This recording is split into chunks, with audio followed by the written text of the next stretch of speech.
Leitura do livro da Bíblia. Dando seguimento às leituras do livro da Bíblia, no livro de Eclesiásticos, capítulos 24, capítulo 25, capítulo 26 e capítulo 27. Escutemos e lemos juntos neste exato momento. A sabedoria faz do seu próprio elogio, honra-se em Deus, glória-se no meio do seu povo. Ela abre a boca na Assembleia do Altíssimo, glória-se diante dos exércitos do Senhor. É exaltada no meio do seu povo, e admirada na Assembleia Santa. Entre a multidão dos eleitos, recebe louvores, e bênçãos entre os abençoados de Deus. Ela diz, saí da boca do Altíssimo. Eu fiz levantar no céu uma luz indefectível, e cobri toda a terra como que de uma nuvem. Habitei nos lugares mais altos. Meu trono está numa coluna de nuvens. Sozinha percorri a abóbada celeste, e penetrei nas profundezas dos abismos, andei sobre as ondas do mar. E percorri toda a terra, imperei sobre todos os povos. E sobre todas as nações. Tive sob os meus pés, com meu poder, os corações de todos os homens, grandes e pequenos. Entre todas as coisas procurei um lugar de repouso, e habitarei na moradia do Senhor. Então a voz do Criador do universo deu-me suas ordens, e aquele que me criou repousou sob minha tenda. E disse-me, habita em Jacó, possui tua herança em Israel, estende tuas raízes entre os eleitos. Desde o início, antes de todos os séculos, ele me criou, e não deixarei de existir até o fim dos séculos. Assim fui firmada em Sião. Lancei raízes no meio de um povo glorioso, cuja herança está na partilha de meu Deus. Elevei-me como o cedro do Líbano, como o cipreste do monte Sião. Cresci como a palmeira de Cádiz, como as roseiras de Jericó. Elevei-me como uma formosa oliveira nos campos, como um plátano no caminho à beira das águas. Exalo um perfume de canela e de bálsamo odorífero, um perfume como de mirra escolhida. Como o estoraque, o galbano, o ônix e a mirra, como a gota de incenso que cai por si própria, perfumei minha morada, meu perfume é como o de um bálsamo sem mistura. Estendi meus galhos como um terebinto, meus ramos são de honra e de graça. Cresci como a vinha de frutos de agradável odor, e minhas flores são frutos de glória e abundância. Sou a mãe do puro amor, do temor de Deus, da ciência e da santa esperança. Em mim se acha toda a graça do caminho e da verdade, em mim toda a esperança da vida e da virtude. Vinde a mim todos os que me desejais com ardor, e enchei-vos de meus frutos. Pois meu espírito é mais doce do que o mel, e minha posse mais suave que o favo de mel. A memória de meu nome durará por toda a série dos séculos. Aqueles que me comem terão ainda fome, e aqueles que me bebem terão ainda sede. Aquele que me ouve não será humilhado, e os que agem por mim não pecarão.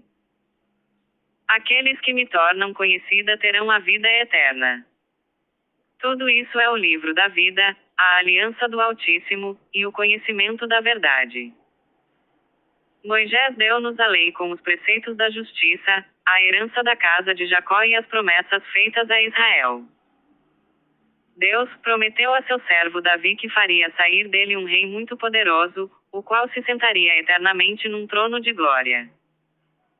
A lei faz transbordar a sabedoria como o Fison, e como o tigre na época dos frutos novos. Ela espalha a inteligência como o Eufrates, e uma inundação como a do Jordão no tempo da colheita. É ela quem derrama a ciência como o Nilo, soltando as águas como o Geom no tempo da vindima. Foi ele quem primeiro a conheceu perfeitamente, essa sabedoria impenetrável às almas fracas. O seu pensamento é mais vasto do que o mar, e seu conselho, mais profundo do que o grande abismo. Eu, a sabedoria, fiz correr os rios. Sou como o curso da água imensa de um rio, como o canal de uma ribeira, e como um aqueduto saindo do paraíso. Eu disse: regarei as plantas do meu jardim, darei de beber aos frutos de meu prado. E eis que meu curso de água tornou-se abundante, e meu rio tornou-se um mar. Pois a luz da ciência que eu derramo sobre todos é como a luz da manhã, e de longe eu a torno conhecida. Penetrarei em todas as profundezas da terra, visitarei todos aqueles que dormem, e alumiarei todos os que confiam no Senhor. Continuarei a espalhar a minha doutrina como uma profecia, e deixá-la-ei aos que buscam a sabedoria, e não abandonarei seus descendentes até o século santo. Considerai que não trabalhei só para mim, mas para todos aqueles que buscam a verdade. Eclesiástico 25. Meu espírito se compraz em 3 coisas que têm a aprovação de Deus e dos homens: a união entre os irmãos, o amor entre os parentes, e um marido que vive bem com sua mulher. Mas há 3 espécies de gente que minha alma detesta, e cuja vida me é insuportável: um pobre orgulhoso, um rico mentiroso e um ancião louco e insensato. Como acharás na velhice aquilo que não tiveres acumulado na juventude? Quão belo é para a velhice o saber julgar, e para os anciãos o saber aconselhar. Quão bela é a sabedoria nas pessoas de idade avançada, e a inteligência com a prudência nas pessoas honradas. A experiência consumada é a coroa dos anciãos. 9 coisas se apresentam ao meu espírito, as quais considero felizes, e uma 10ª que anunciarei aos homens. Um homem que encontra a sua alegria em seus filhos.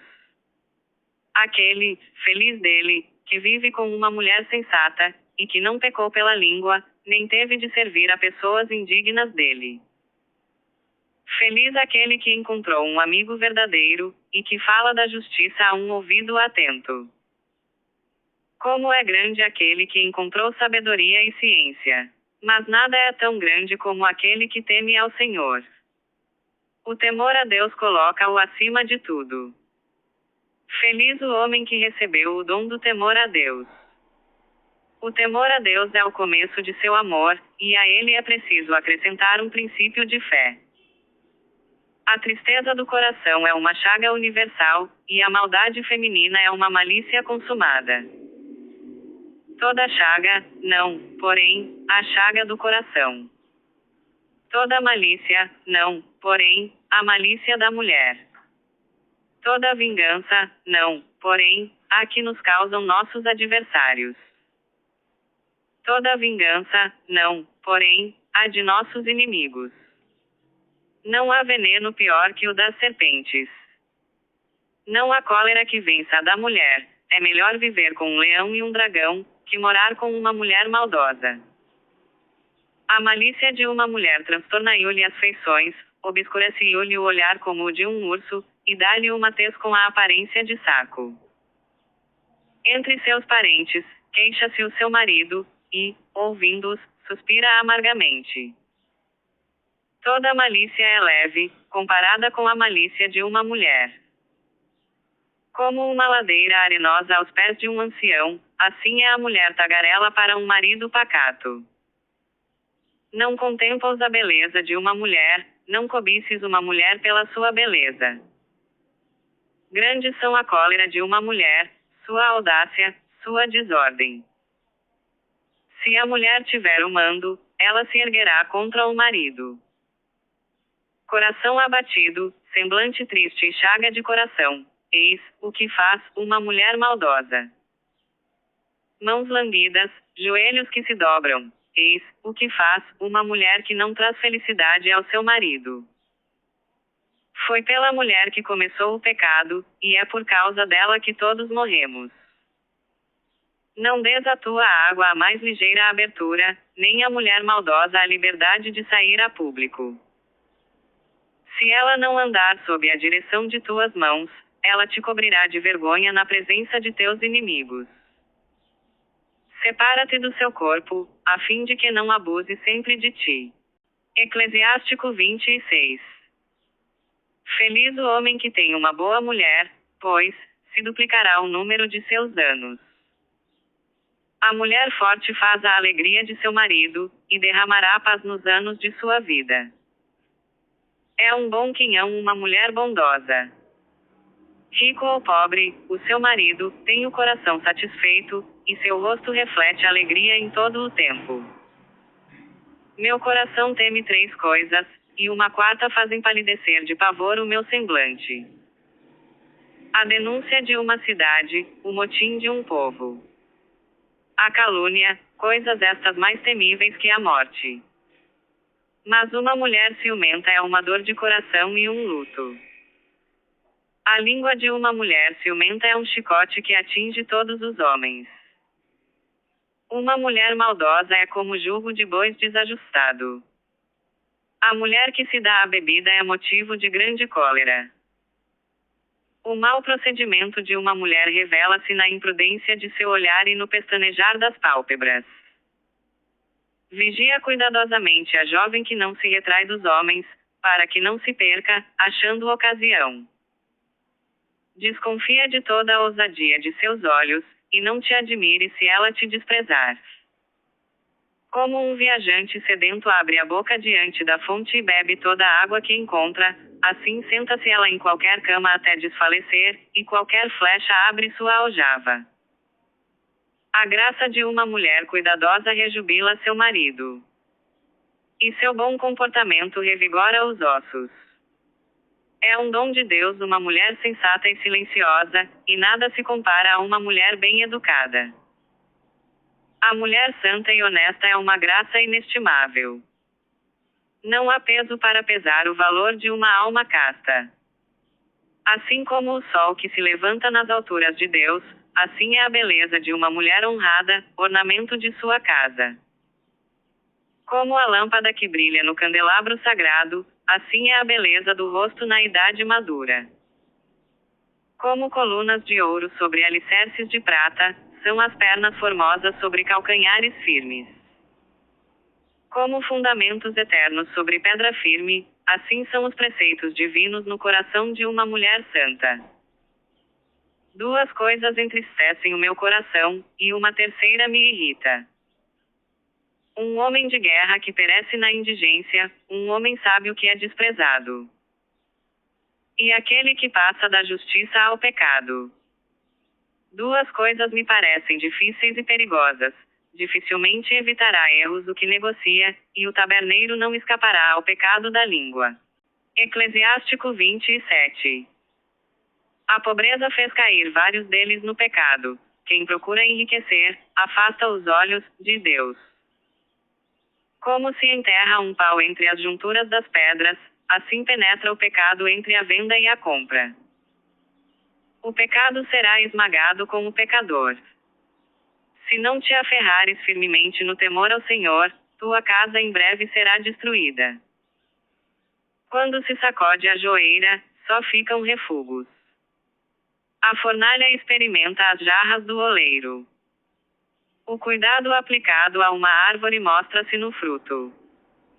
Não louves um homem antes que ele tenha falado, pois é assim que se experimentam os humanos. Se procurares a justiça, has de consegui-la, e dela te revestirás como de um manto de festa, habitarás com ela, ela te protegerá para sempre. As aves chegam-se aos seus semelhantes. O leão está sempre à espreita de uma presa. O homem santo permanece na sabedoria, estável como o sol. Na companhia dos tolos, guarda tuas palavras para outra ocasião, se de preferência assíduo junto às pessoas ponderadas. A conversação dos pecadores é odiosa. Uma linguagem cheia de blasfemias é horripilante, e sua grosseria fará com que não queiramos ouvi-la. Uma disputa entre orgulhosos faz correr sangue.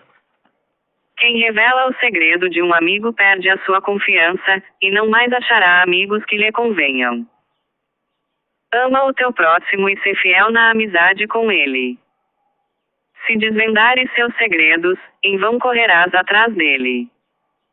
Pois, como um homem que mata seu amigo, assim é o que destrói a amizade do próximo.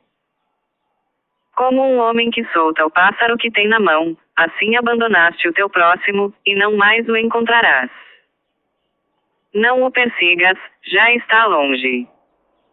E não mais poderás curar sua ferida, depois de uma injúria pode haver reconciliação. Desvendar, porém, os segredos de um amigo é um desespero para a alma desventurada. Aquele que tem um olhar lisonjeiro trama negros propósitos, e ninguém pode afastá-lo de si. Em tua presença só terá doçura nos lábios, admirará tudo o que disseres. Abomino muitas coisas, porém nada tanto quanto ele.